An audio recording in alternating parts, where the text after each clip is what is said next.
Oke guys, assalamualaikum warahmatullahi wabarakatuh. Apa kabar kalian semua? Semua kalian dalam keadaan baik-baik saja, sehat selalu dan pastinya bahagia ya guys. Balik lagi sama gue Aldi di channel YouTube Aldi Right. Dan kali ini gue mau sedikit-sedikit sharing gitu ya tentang ritual-ritual gue kalau gue lagi ngoprek motor ya. Ntar gue tutup pintu dulu. Nah, ya kali ini gue rencana gue adalah mau nyeting rantainya motor si ZX25R. Nah, jadi gue sempat iseng-iseng, gue coba ngeliat presisi nggak ya semua pemasangan yang ada di ZX25R. Nah, pas gue lihat rantai, ternyata rantai gue agak sedikit miring sedikit. Pemasangannya ya ini bukan pabrikannya miring atau gimana, bukan. Ini adalah masalah pemasangan lagi-lagi ya. Jadi settingan dari pabrikannya ternyata nggak begitu ya sesuai sama standar gua lah gitu ibaratnya. Ya, jadi kalau lo lihat tools yang digunakan yang gua pakai biasanya buat ngecek rantai gitu ya, dari kekencengan, dari kelurusan rantai adalah yang pertama ini nih guys. Ini alat ini penting banget nih. Ya, ini adalah mungkin kalau lo ada yang mau nyari di Google atau di Google lagi ya, di Tokopedia ya, di Google juga bisa kalau lo pengen tahu alatnya. Ini namanya chain alignment. Jadi lo ngelihat lurusnya rantai. Jadi kadang-kadang kan mungkin ada sebagian yang bertanya lah, Bang, kan tinggal lihat ininya aja nih, ada garis-garis titik-titik di sini nih guys, tuh ada garis di kiri sama di kanannya tuh. Lu tinggal nyamain aja tuh. Nah, di sini lebih jelas nih karena ada lampunya, lebih terang lah gitu. Lu tinggal lihat aja yang sebelah sini samain sama yang sebelah sana gitu kan. Nanti lu bakal akurat. Nah, ternyata belum tentu guys ya. Tuh. Ternyata belum tentu sama, ibaratnya belum tentu bener lah gitu settingannya ya. Jadi kadang-kadang memang masih miring gitu guys ya. Ya gue udah nyoba ini di kaca juga, di kaca meja gue juga udah lurus. Jadi ini ibaratnya udah gue kalibrasi lah alatnya gitu ya. Gue udah nempelin di mana dan ternyata ini lurus ya. Jadi kan gue kadang-kadang kalau beli suatu produk kadang-kadang gue juga suka nggak percayaan gitu ya. Jadi ini udah gue cek kelurusannya dan ini lurus, termasuk ininya ya. Ini bahannya CNC ya, CNC aluminium kali ya. Ini harganya itu sekitar 50.000 sampai 250.000 ya, tergantung sellernya ya, gue nggak tahu. Yang pasti ini harganya cukup terjangkau dan kayaknya alat wajib sih ya. Jadi pada saat lu pasangkan di sini ya lo pasangkan di manapun gitu ya. Ya, yang pastinya lo cari, karena kan ada beberapa bagian gear ya, bagian sprocket yang kadang-kadang suka nggak rata gitu ya. Kayak misalkan ada banyak lubang-lubangnya atau gimana. Jadi lo pastikan cari bagian yang flat, entah di bawah sini atau di atas sini guys ya. Jadi gue coba taruh yang di paling atas. Ya, gue tinggal kencengin bautnya dari belakang.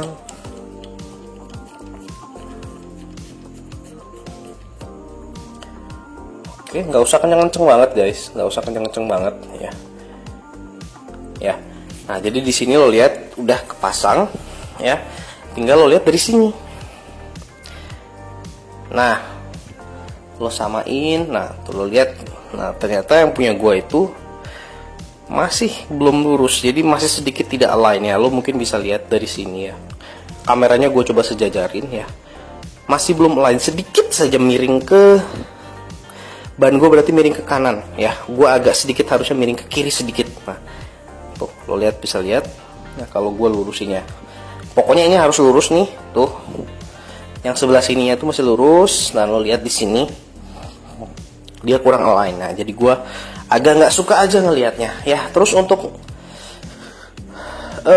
cara ngelepasnya adalah yang pertama, untuk ZX25R ini agak ribet ya, karena dia pakai quarter pin. Ini namanya quarter pin guys ya, quarter pin. Jadi buat ngunci yang ada di bannya gitu lah, ada di nut bannya gitu. Jadi supaya nggak coplok lah, kayak dibikin standar MotoGP kali ya, biar nggak lepas gitu kan. Ibaratnya kalau ada something shit happens, jadi setidaknya masih bisa ngehold lah gitu ya. Jadi dia pakai quarter pin, dia unik banget. Biasanya motor-motor yang gua coba oprek nggak ada yang pakai quarter pin ya, karena kan ini kan mungkin motor sport kali ya, jadi mungkin menggunakan quarter pin. Ini namanya quarter pin guys ya. Jadi kalau ZX25R sebenarnya nggak perlu banget sih pakai quarter pin kayak gini, langsung tempel aja gitu sebenarnya, no problem gitu ya. Cuman kalau lo butuh spare partnya quarter pin, nanti gua kasih tahu ukurannya guys ya. Ntar gua ngambil sigmat dulu. Nah guys, jadi ya quarter pinnya itu 4 mili ya. Jadi diameternya itu 4 mili. Terus panjangnya sekitar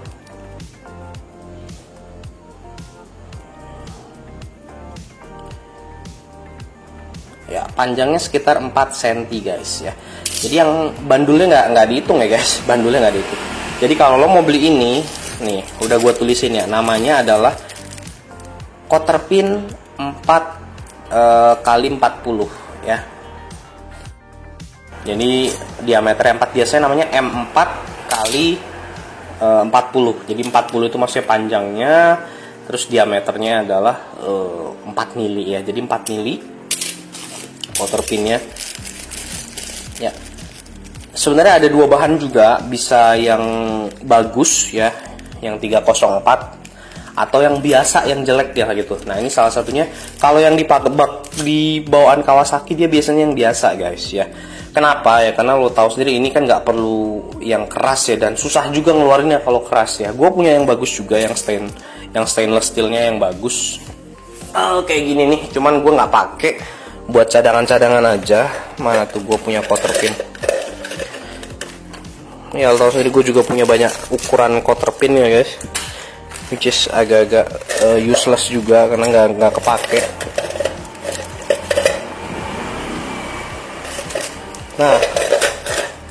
Nah ini terserah kalau lo mau pakai stainless yang bagus ya, yang kayak gini nih 440 juga. Ya ini keras aja sih, males nanti lo bengkokinnya gitu kan, terutama ngeluarin dari si kuncian motornya. Jadi ya sebaiknya sih lo beli yang biasa aja, toh cuma buat ngunci-ngunci aja. Ini juga bakalan gua pakai lagi kayaknya gitu kan ya, karena gue berencana buat ya upgrade dikit lah di bagian sini nih.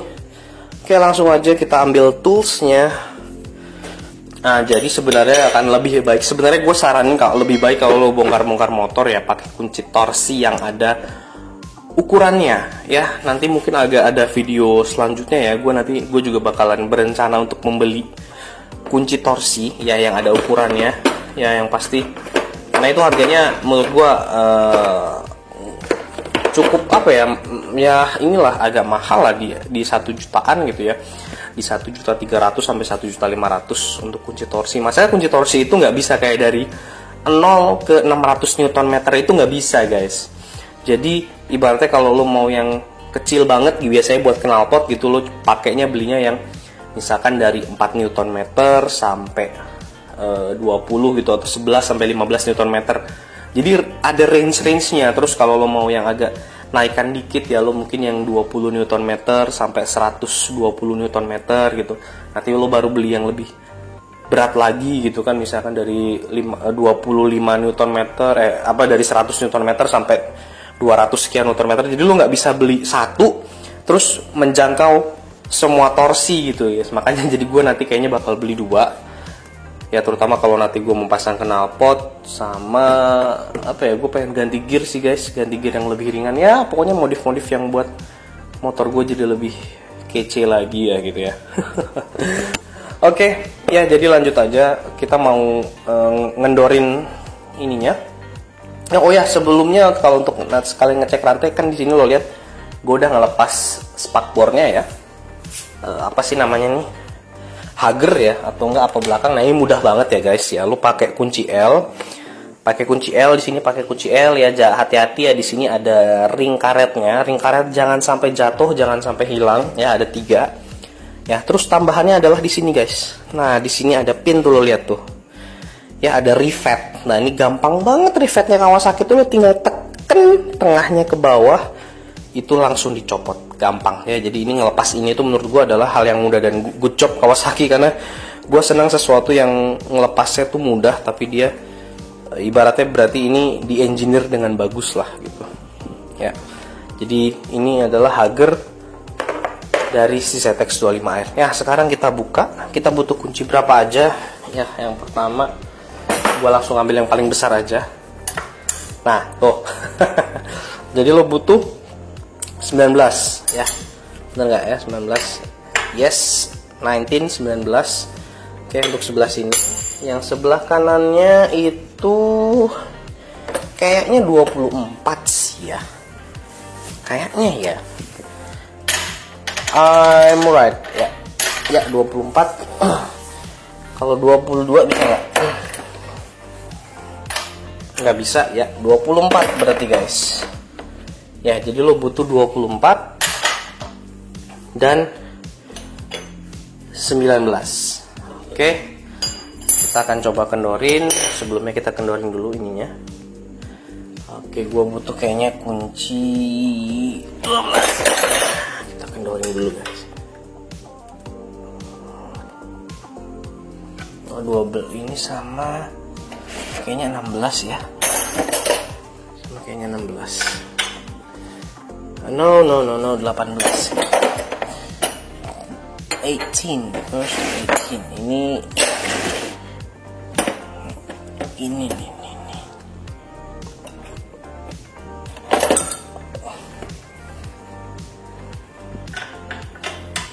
Yep. Oke. Ya, gua kendorin dulu yang belakangnya. Begitu juga yang sebelah sini. Sebelum kita coba buka gitu ya. Oke. Terus juga cakram, dia bukan kayak motor-motor kebanyakan ya guys ya. Dudukan cakramnya ada bautnya, dia enggak. Jadi gue langsung kendorin aja guys. Oke.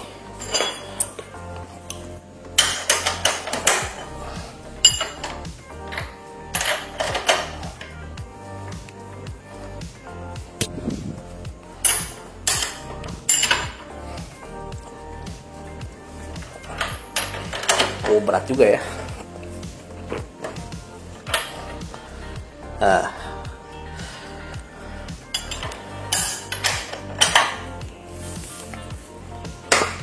Oke, dapat.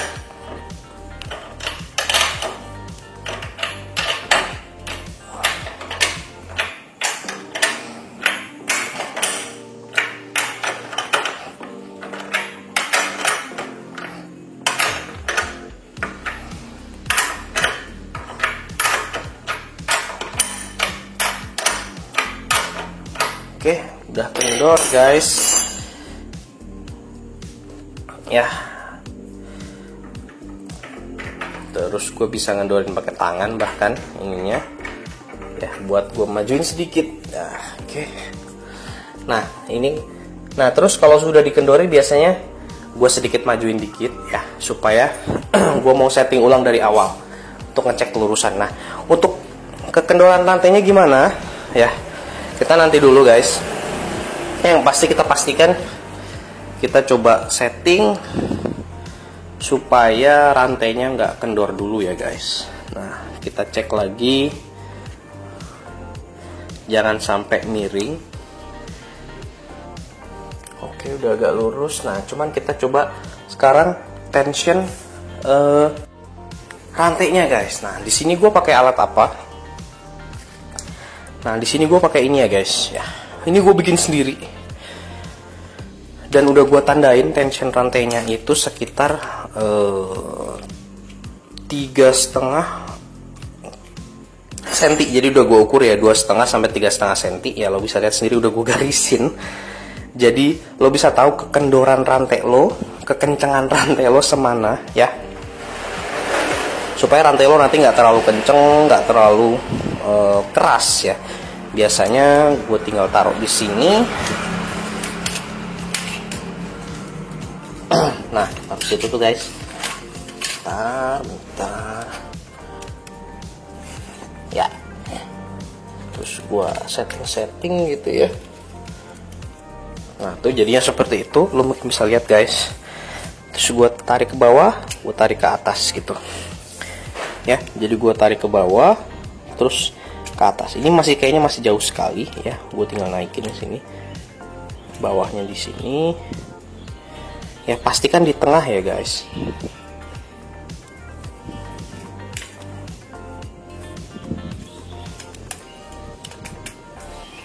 Jadi pastikan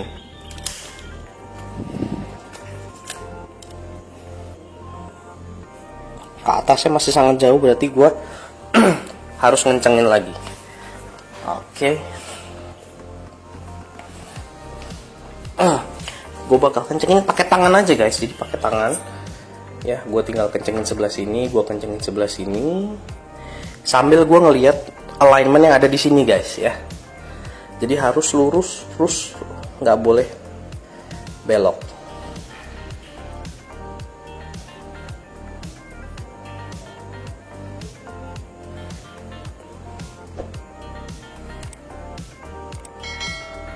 Oke, gue suka nih sama kelurusannya nih. Oke, apakah sudah? Oke, sudah semakin kencang, kita akan tes lagi, kita akan cek lagi ya guys. Ya, oke, udah semakin kencang, gue naikin dulu. Ya, gue geser-geser dulu. Oke, ke bawahnya udah enak, ke atasnya oke. Ini sudah masuk. Ini ya guys, masuk range-nya. Gue suka nih ya. Lihat ke bawahnya gue udah mentokin ya. Jadi nah, oke. Jadi lo bisa lihat ya. Tuh. Ini gue agak ke bawahin dulu. Bawahnya oke, atasnya juga oke ya. Bawah, jadi pokoknya sampai ke atas. Nah, biar lo jelas ngelihatnya. Nah, ini gue udah ukur sendiri nih guys ya. Dari bawah ke atas ini 3,5 cm nih. Jadi batas minimumnya 2,5 cm, batas atasnya 3,5 cm. Jadi rantai gue tekan ke bawah, mentokin ke bawah. Pas gue tarik ke atas, dia nggak melebihi dari 3,5 cm. Ya. Ya, jadi udah gue tes tadi, alhamdulillah sudah masuk range-nya. Jadi gue nggak perlu ngencengin lagi. Tinggal gue cek kelurusannya yang ada di belakang ya. Nah, di sini lihat lagi garisnya, pastikan lurus ya, nggak ada bengkok-bengkok. Pastikan lo lihat rantainya juga. Kalau udah lurus, nggak bengkok-bengkok ya, lu kayak mata sniper lah gitu guys ibaratnya. Jangan sampai ada yang bengkok-bengkok ya. Kenapa alasannya nggak boleh miring gitu kan? Ya itu bakalan ngerok horsepower, bakalan mengurangi horsepower dari mesinnya kan. Ibaratnya mesin tersalur dari rantai ke gear ya.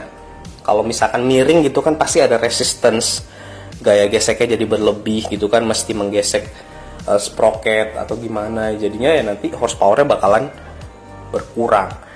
Berarti tenaganya nggak tersalur sempurna. Lu kan nggak pengen tenaganya bakalan berkurang kan, kurang enak nanti bawahnya. Jadi makanya harus di-align dengan bagus, harus di-adjust dengan bagus supaya lurus antara sprocket depan sama sprocket belakang yang dihubungkan dengan rantai. Jadi biar nanti ibaratnya nanti rolling resistance-nya juga bakalan berkurang gitu loh. Ya ibaratnya jadi semakin lebih smooth, lebih lembut. Ya mungkin salah satu penyebab rantai berisik gitu kalau jalan adalah salah satunya adalah mungkin belum align si sprocket belakang sama sprocket depannya. Nah, itu lo bisa setting sendiri gitu guys. Oke, gue akan cek lagi, final cek lagi, udah lurus semuanya. Oke. Nah, setelah itu kalau udah selesai semua nih, semuanya udah di setting, nggak ada yang ketinggalan satu step pun. Ya biasanya gue pakai ini ya, kunci 11 lah gitu. Gue sangkutin di gearnya aja, ya. Jadi sebentar gue sangkutin dulu. Nah, sembari lo cek lagi. Biasanya kalau udah dikencengin, rantainya tensinya dikencengin ya, seakan-akan kayak lo lagi jalan. Lo cek lagi alignmentnya ya. Jadi alignmentnya ini udah lurus nih, udah gue cek berkali-kali ya. Kalau ada miring-miring dikit nggak apa-apa ya, karena kan dibilang sekitar 1-2 mili kemiringan itu masih masuk di toleransi lah gitu. Alignmentnya nggak lurus itu masih di toleransi sekitar 1-2 mili ya, jadi lo masih nggak masalah. Nah, sesudah lu cek lagi alignmentnya lurus, nggak ada masalah, lu lihat dari sisi sebelah kiri, kanan, atas, bawah, udah oke banget, sudah align, udah lurus, udah enak dilihatnya, baru kita ngencengin ya. Kita kencengin. Oke.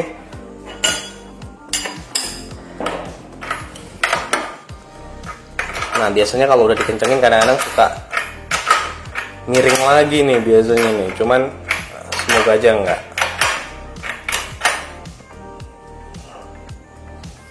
Oke, sambil dicek, sambil dilihat apakah miring lagi. Oh no, ternyata tidak.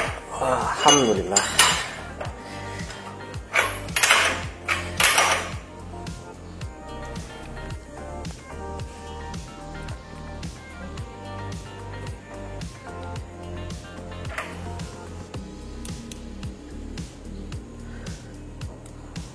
Oke, still good, not a problem. Kita kencengin lagi. Sebenarnya ada hitungannya nih guys, kalau nggak salah untuk nut yang ngencengin ban belakang nih, as roda belakang tuh kalau nggak salah sekitar 75-85 Nm ya. Makanya gue bilang baiknya sebelum lu prep gitu ya untuk melakukan tindakan-tindakan begini nih, kayak ngencengin sesuatu, itu sebaiknya lo sediakan alat-alat yang ada ukurannya gitu. Makanya nanti gue bakal mau beli torque wrench yang adjustable lah, yang bisa diatur berapa Newton meternya, jadi kalau udah tercapai dia bunyi klik gitu. Tapi untuk sementara ya pakai tangan dulu nggak apa-apa.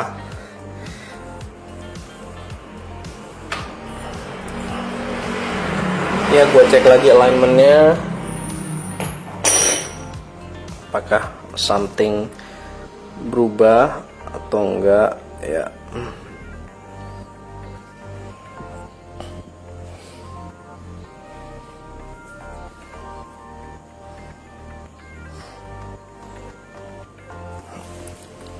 Ya, gue suka alignmentnya bagus.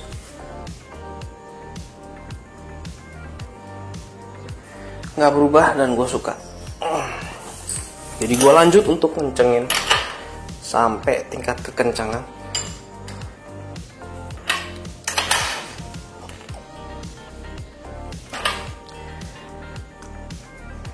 Ya, kalau gini jadi ngira-ngira ya guys, tapi sebenarnya baiknya adalah ya lo beli alatnya. Ya, gue sedikit lagi, gue cuma fokusin supaya lubang quarter pinnya bisa masuk, tapi udah berat banget guys.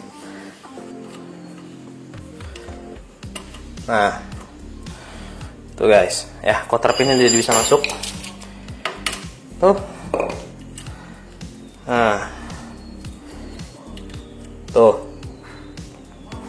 Ya. Jadi seperti itu guys.